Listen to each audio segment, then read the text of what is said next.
بسم اللہ والحمدللہ والصلاة والسلام علی رسول اللہ اما بعد اعوذ باللہ من الشیطان الرجیم بسم اللہ الرحمن الرحیم رب اشرح لی صدری ویسر لی امری واحلل عقدۃ من لسانی یفقہوا قولی رب زدنی علما۔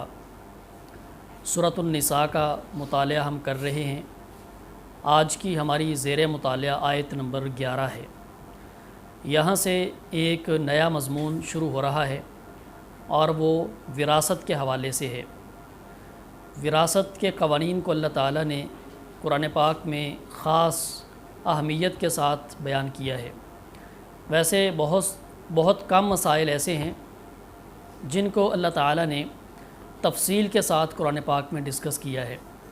مثال کے طور پر نماز ہے، تو نماز ایک بنیادی حکم ہے، مگر اس کے باوجود اللہ تعالیٰ نے اس کی جو تفصیلات ہیں، جزئیات ہیں، وہ قرآن میں بیان نہیں کی۔ حکم اس کا ضرور دیا ہے، لیکن وراثت ایک ایسا مسئلہ ہے کہ اللہ تعالیٰ نے اس کی تفصیلات کو قرآن پاک کا حصہ بنایا ہے، تو یہاں سے اس کی اہمیت کا اندازہ ہوتا ہے۔ نبی کریم صلی اللہ علیہ وآلہ وسلم نے بھی اس کی اہمیت کو واضح فرمایا ہے۔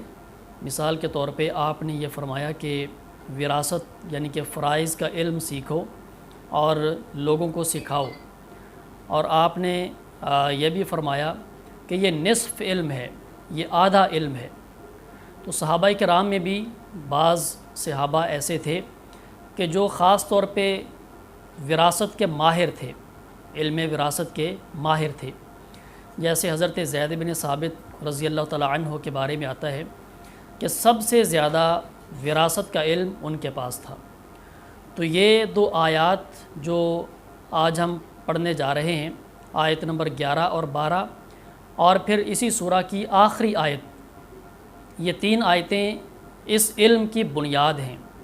اللہ تعالیٰ نے ان تین آیات میں اس پورے علم وراثت کو بیان کر دیا ہے، اور پھر نبی علیہ السلام نے بعض احادیث میں انہی آیات کی تشریح کی ہے اور انہی کو واضح کیا ہے۔ تو ہم دیکھتے ہیں آیت نمبر 11 کہ اس میں اللہ تعالیٰ نے وراثت کے حوالے سے کون کون سے حصے مقرر کیے ہیں اور کن ورثاء کو حصے دیے ہیں۔ ایک دو باتیں آپ کو پہلے سے ہی پتہ ہونی چاہیے تاکہ آپ کے لیے ذرا آسانی رہے۔ وراثت میں جو ورثاء ہوتے ہیں، جو وارث ہوتے ہیں، ان میں سے کچھ لوگ وہ ہوتے ہیں کہ جن کو کہا جاتا ہے اصحاب الفروض۔ فرض کی جمع ہے فروض یا اصحاب الفرائض۔ یہ وہ لوگ ہیں، یہ وہ ورثاء ہیں جن کے حصے اللہ تعالیٰ نے قرآن پاک میں متعین کر دیے ہیں، مقرر کر دیے ہیں کہ فلاں کا اتنا حصہ ہے، فلاں کا اتنا حصہ ہے، تو ان کو کہا جاتا ہے اصحاب الفرائض یا اصحاب الفروض۔ تو یہ بھی ایک اصطلاح ہم بولیں گے، استعمال کریں گے کہ یہ اصحاب الفروض ہیں، یعنی ان کے حصے اللہ نے خود متعین کر دیے ہیں۔ دوسرے نمبر پہ وہ لوگ ہیں، وہ رشتہ دار ہیں یا وہ ورثاء ہیں جن کے حصے متعین نہیں ہوتے مگر انہیں وراثت میں سے حصہ ملتا ہے۔ ان کو کہا جاتا ہے عصبہ، عین صاد با اور اینڈ پہ گول تا ہے، عصبہ، یعنی وہ رشتہ دار، وہ ورثاء کہ جن کے حصے متعین نہیں ہیں مگر انہیں وراثت میں سے حصہ ملتا ہے۔ تیسرے نمبر پہ وہ ہیں کہ جن کے نہ حصے متعین ہیں اور نہ ان کو وراثت ملتی ہے۔ یہ دیگر رشتہ دار ہیں جن کو قرآن پاک نے کہا ہے اولو الارحام یا ذوی الارحام، جو عمومی طور پر رشتہ دار ہیں۔ تو شروع کرتے ہیں آیت نمبر 11 سے۔ یوصیکم اللہ فی اولادکم۔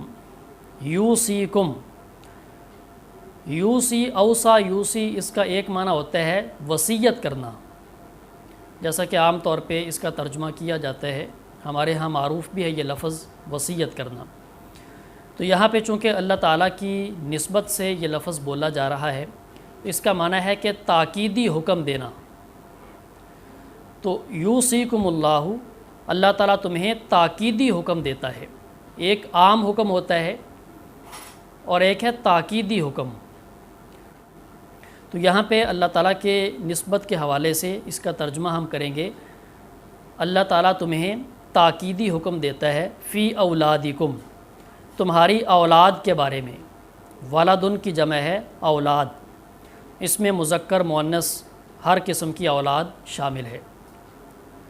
للذکری مذکر کے لیے یا مرد کے لیے، مثل برابر ہے حظ الانثیین، دو عورتوں کے حصے کے برابر۔ حظ کا معنی ہے حصہ، اور انثیین یہ تثنیہ کا لفظ ہے، انثیین دو عورتیں، دو مؤنث، مذکر کے لیے دو عورتوں کے حصے کے برابر ہے۔ فَإِن كُنَّ نِسَاءً، پس اگر وہ ہوں نساءً عورتیں، فوق اثنتین دو سے زیادہ، فوقہ کا معنی ہے اوپر، اثنتین دو سے اوپر ہیں، فلہن پس ان کے لیے ثلثا ما ترکا، ثلثا دو تہائی، 2/3 ما ترکا جو اس نے چھوڑا ہے۔ وَإِن كَانَتْ اور اگر وہ ہو، یعنی وہ عورت ہو، واحدتاً ایک، فلہا النصف تو اس کے لیے ہے نصف، یعنی کہ آدھا مال، 1/2۔ وَلِأَبَوَيْهِ اور اس کے والدین کے لیے، یعنی جو میت ہے اس کے ماں باپ کے لیے، لِكُلِّ وَاحِدٍ ہر ایک کے لیے، منہما ان دونوں میں سے۔ تو یہ لِكُلِّ وَاحِدٍ منہما یہ یعنی کہ بدل ہے یہاں پر ابویہ سے، گرامر کے اعتبار سے، تو والدین کے لیے ان دونوں میں سے ہر ایک کے لیے السدس چھٹا حصہ ہے، 1/6 ہے، مما ترکا اس میں سے جو اس نے چھوڑا ہے، ان کان لہ ولدن اگر اس کی اولاد ہے، یعنی میت کی اولاد ہے تو۔ فَإِن لَمْ يَكُنْ پس اگر نہ ہو، لہو اس کے لیے، یعنی میت کے لیے یا میت کی، ولدن اولاد، وَوَارِثَہُ اور وارث بنے اس کے، ابواہ اس کے والدین، فَلِأُمِّهِ الثُّلُث تو اس کی ماں کے لیے ہے تیسرا حصہ، یعنی 1/3۔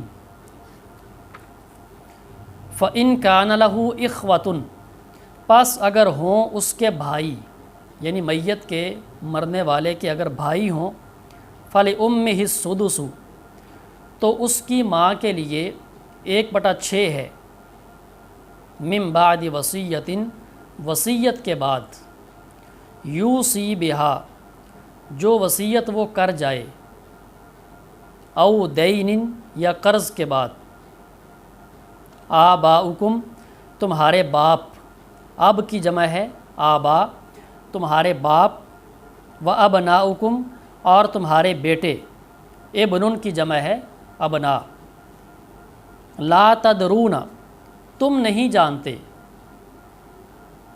ایہم کون ان میں سے، اقرب زیادہ قریب ہے۔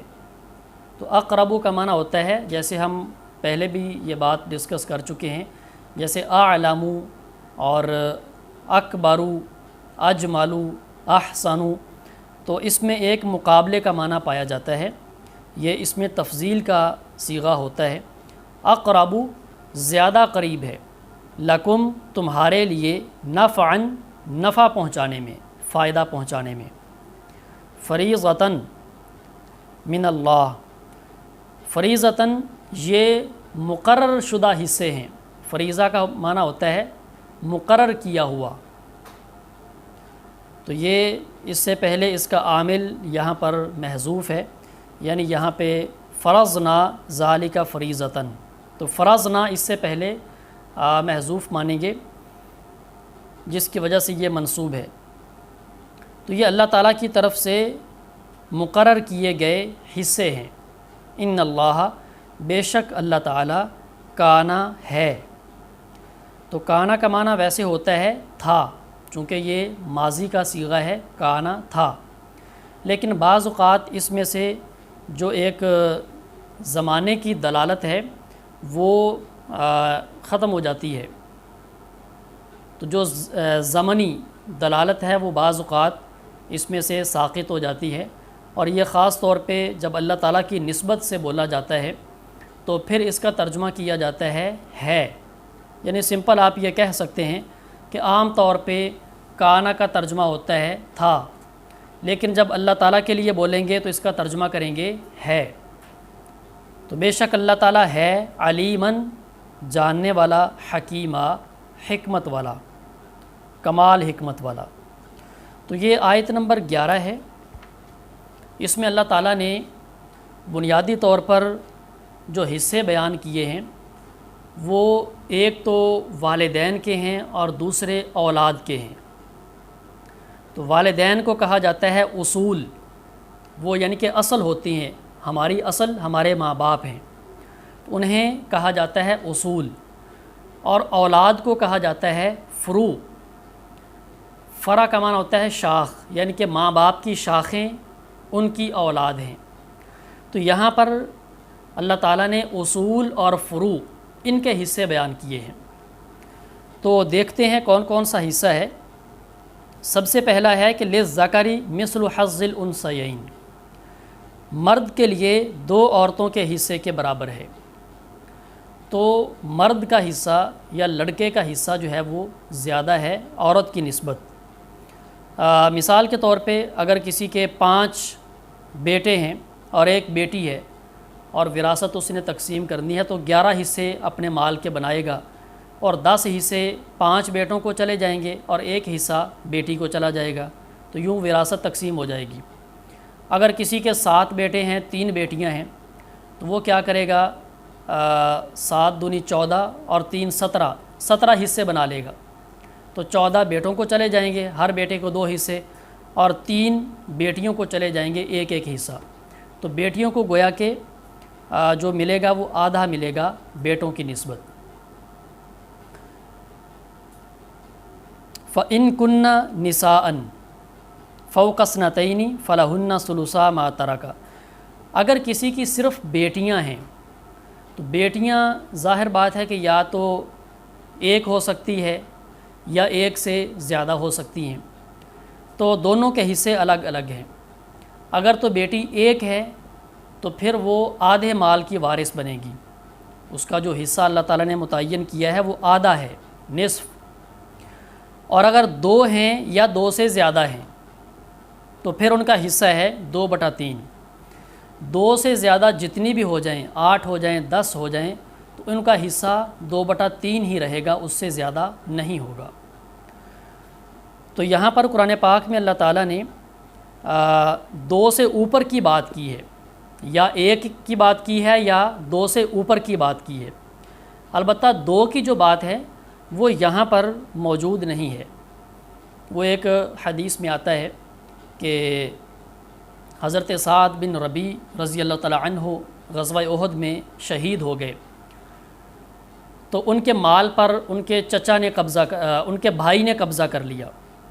تو سعد رضی اللہ عنہ کی بیوی نبی علیہ السلام کے پاس آئی، اور بیوی کے ساتھ جو 2 بیٹیاں بھی تھیں وہ بھی ساتھ لے کر آئی، اور عرض کی یا رسول اللہ سعد شہید ہو گئے ہیں اور ان کے مال پر ان کے بھائی نے قبضہ کر لیا ہے۔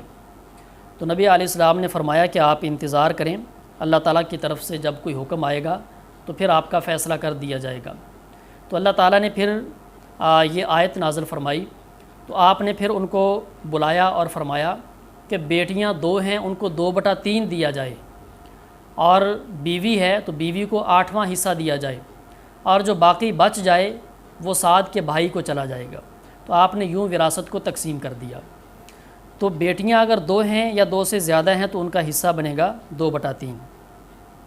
تو گویا کہ جو اولاد ہے وہ یا تو مذکر اور مؤنث، بیٹے بیٹیاں دونوں طرح کی ہو سکتی ہے۔ اگر دونوں طرح کی ہے تو حصہ کیسے ملے گا کہ جو بیٹے کا حصہ ہے وہ بیٹی کی نسبت زیادہ ہوگا، یعنی کہ 2 بیٹیوں کے برابر 1 بیٹے کا حصہ ہوگا۔ اگر صرف بیٹیاں ہیں، صرف عورتیں ہیں، تو پھر اگر ایک ہے تو اسے آدھا ملے گا، ایک سے زیادہ ہیں تو 2/3 ملے گا۔ اور اگر صرف بیٹے ہیں تو جو بھی مال ہے وہ بیٹوں کو چلا جائے گا، چونکہ بیٹے عصبہ ہوتے ہیں۔ بیٹوں کا اللہ تعالیٰ نے حصہ مقرر نہیں کیا کہ ان کو کتنا دینا ہے، بلکہ جتنا بھی حصہ بچ جائے تقسیم کرنے کے بعد وہ سارے کا سارا بیٹوں کو مل جاتا ہے، اور اگر کوئی وارث نہ ہو تو سارے کا سارا مال بیٹے کو چلا جاتا ہے۔ تو عصبہ کو بعض اوقات فائدہ بھی ہو جاتا ہے اور بعض اوقات نقصان بھی ہو جاتا ہے، کہ اگر رشتہ دار ہیں سارے پھر نقصان ہو جاتا ہے، اور اگر رشتہ دار نہیں ہیں پھر فائدہ ہو جاتا ہے۔ تو یہ 3 صورتیں بن گئیں اولاد کی۔ اسی طرح جو ماں باپ ہیں، والدین ہیں، جو اصول ہیں، ان کے حصے اللہ تعالیٰ نے بیان کیے ہیں۔ پہلے نمبر پہ فرمایا کہ والدین میں سے ہر ایک کے لیے 1/6 ہے اگر میت کی اولاد ہے۔ اگر میت کی اولاد ہے تو والدین میں سے ہر ایک کو ملے گا 1/6۔ اور دوسری صورت ان کی یہ ہے کہ اگر میت کی اولاد نہیں ہے اور اس کے وارث بن رہے ہیں اس کے ماں باپ، تو پھر ماں کو 1/3 ملے گا، یعنی اس صورت میں ماں کا حصہ زیادہ ہے اگر اولاد نہیں ہے، تو ماں کو 1/3 ملے گا، اور جو بقیہ 2/3 حصہ ہے وہ باپ کو چلا جائے گا، چونکہ 2 ہی وارث ہیں، ایک ماں ہے ایک باپ ہے۔ تو ماں کا حصہ اللہ نے بیان کر دیا 1/3، اور باپ کا بیان نہیں کیا۔ اگر اولاد نہیں ہے تو باپ کا حصہ بیان نہیں کیا، تو باقی سارے کا سارا مال باپ کو چلا جائے گا، وہ وارث بن جائے گا۔ اور اس میں ایک صورت بعض اوقات بنتی ہے، وہ یہ ہوتی ہے کہ اگر ماں باپ کے ساتھ شوہر یا بیوی میں سے کوئی ایک موجود ہے، شوہر موجود ہے یا بیوی، یعنی ماں باپ یا بیوی، ماں باپ یا شوہر، اس صورت میں ہوتا یہ ہے کہ سب سے پہلے شوہر یا بیوی کا حصہ نکالا جائے گا، چونکہ اللہ تعالیٰ نے اس کا حصہ متعین کیا ہے۔ وہ نکالنے کے بعد جو مال باقی بچے گا اس میں سے ماں کو دیا جائے گا 1/3، اور پھر جو باقی بچے گا وہ باپ کو دے دیا جائے گا۔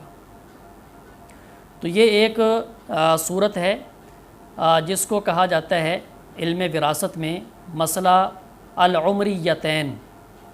حضرت عمر فاروق رضی اللہ عنہ کے زمانے میں یہ مسئلہ درپیش ہوا تھا کہ جو وراثات ہیں ان میں ماں باپ اور بیوی، ماں باپ اور شوہر، بس یہی وراثات ہیں۔ تو انہوں نے پھر اس کا جو فیصلہ کیا تھا وہ یہی تھا کہ پہلے اس میاں یا بیوی کا حصہ نکالا جائے گا، اور جو مال باقی بچے گا اس میں سے ماں باپ کو دیا جائے گا۔ یہ دوسری صورت ہے والدین کے حصے کی۔ تیسری صورت یہ ہے کہ اولاد نہیں ہے لیکن میت کے بھائی ہیں، اور بھائی ایک سے زیادہ ہیں، تو پھر بھی ماں کا حصہ کم ہو کر 1/6 ہو جائے گا، یعنی بھائیوں کی وجہ سے بھی ماں کا حصہ کم ہو جاتا ہے، ماں کو نقصان ہوتا ہے۔ البتہ بھائیوں کو ملتا کچھ نہیں ہے اگر باپ زندہ ہے۔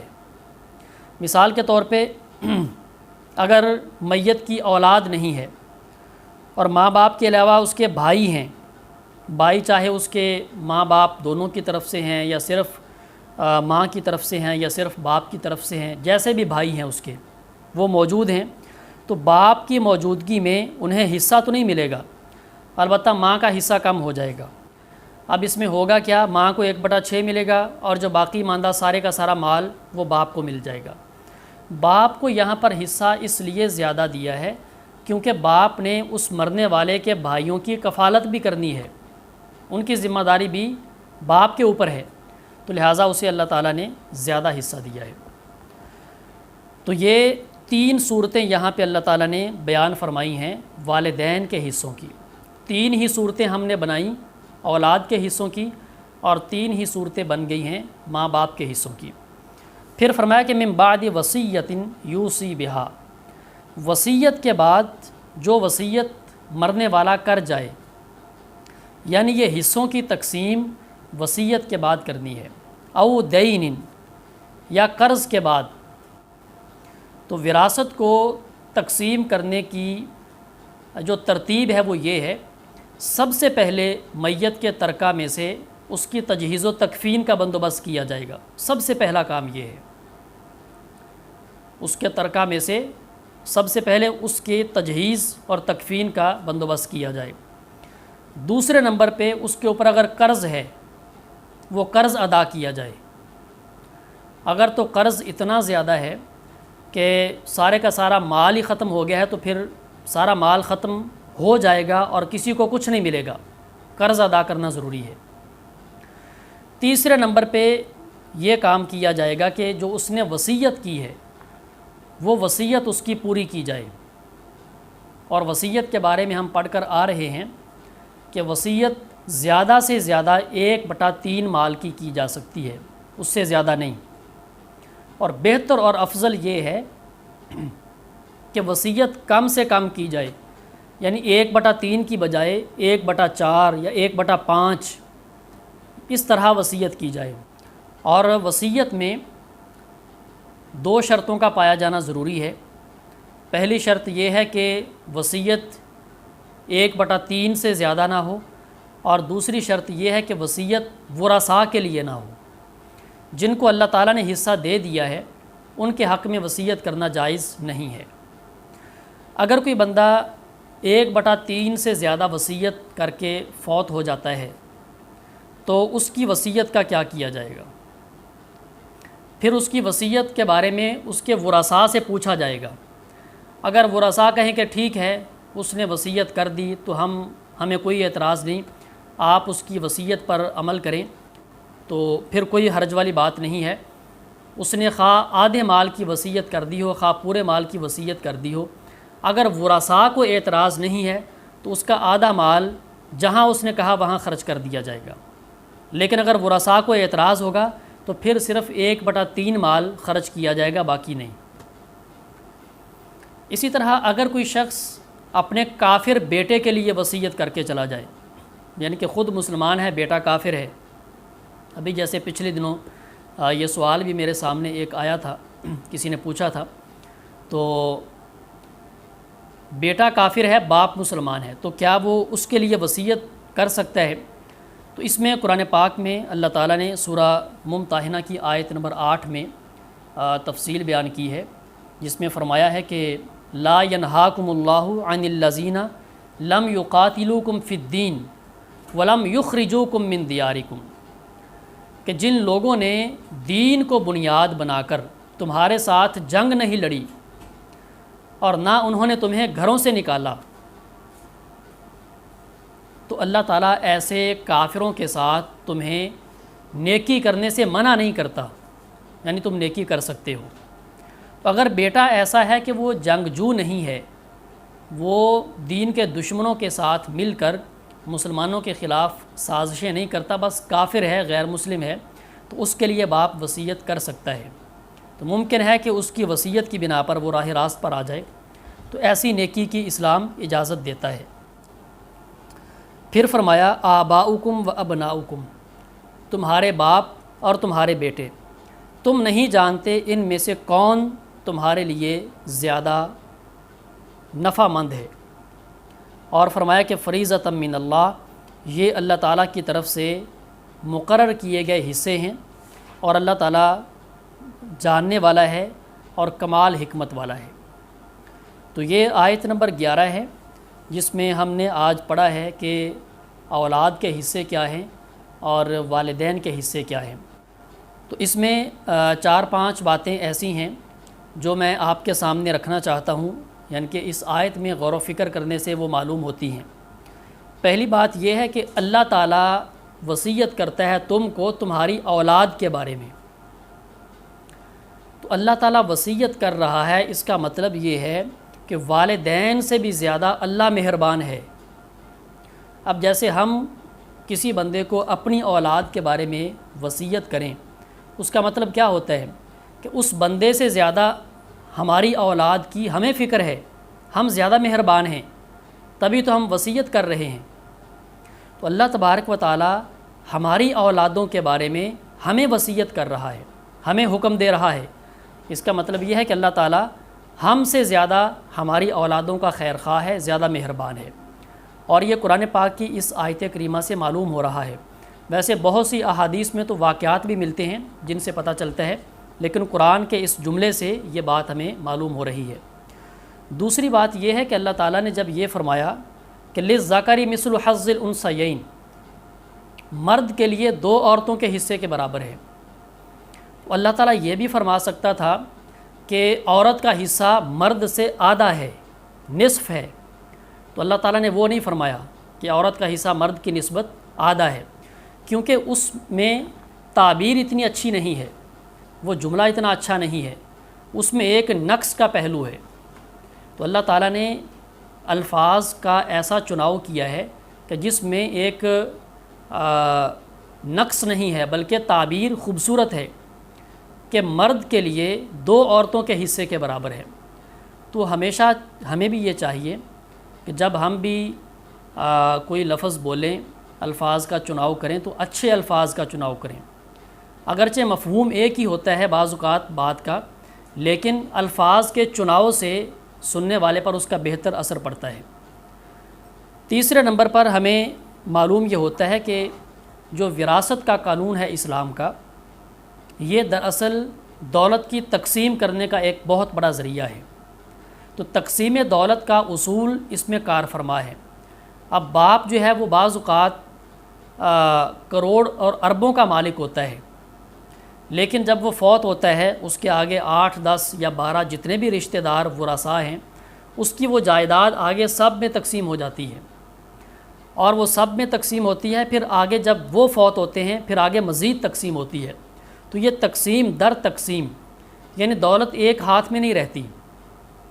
تو یہ تقسیم دولت کا جو اصول ہے وہ اس وراثت میں موجود ہے۔ اور چوتھی بات یہ معلوم ہوتی ہے، اللہ تعالیٰ نے جو فرمایا ہے کہ تمہارے باپ اور بیٹے، تم نہیں جانتے کہ ان میں سے کون تمہارے زیادہ قریب ہے نفع پہنچانے میں۔ تو اللہ تعالیٰ یہ بتانا چاہتا ہے کہ تمہارا علم بڑا تھوڑا ہے، بڑا ناقص ہے، تم اپنے بیٹوں کو اچھی طرح جانتے ہو، تم اپنے باپ کو اچھی طرح جانتے ہو، سب سے بڑھ کر تمہارا تعلق انہی کے ساتھ ہوتا ہے، اس کے باوجود تمہیں نہیں پتہ ہوتا کہ ان میں سے تمہارے لیے نفع مند زیادہ کون ہے۔ بعض اوقات کیا ہوتا ہے کہ باپ کی نسبت جو دادا ہے وہ زیادہ مہربان ہوتا ہے، زیادہ بچوں سے محبت کرتا ہے، اور اولاد میں کیا ہوتا ہے بعض اوقات جو سب سے چھوٹا بیٹا ہوتا ہے وہ ماں باپ کے لیے زیادہ ان کا تابع فرمان ہوتا ہے، زیادہ خدمت گزار ہوتا ہے۔ تو اولاد میں سے پتہ نہیں ہوتا کہ کس بیٹے نے زیادہ فرما بردار ہونا ہے، کس بیٹے نے زیادہ خدمت کرنی ہے، حالانکہ اولاد کے ساتھ ماں باپ کا تعلق سب سے زیادہ ہوتا ہے۔ تو یہ انسان کے ناقص العلم ہونے کی دلیل ہے۔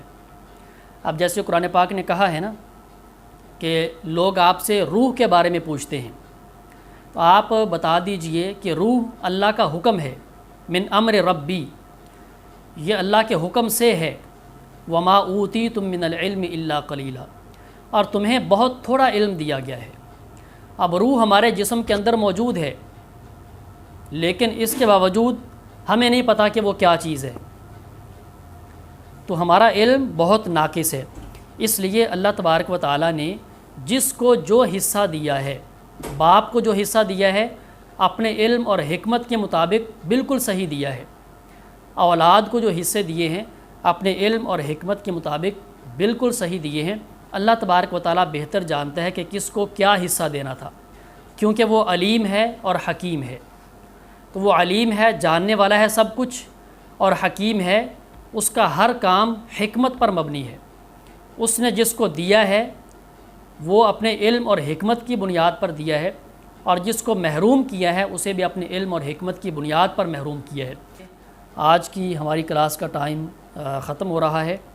سبحانک اللہم و بحمدک، اشہد ان لا الہ الا انت، استغفرک و اتوب الیک۔ والسلام علیکم ورحمۃ اللہ وبرکاتہ۔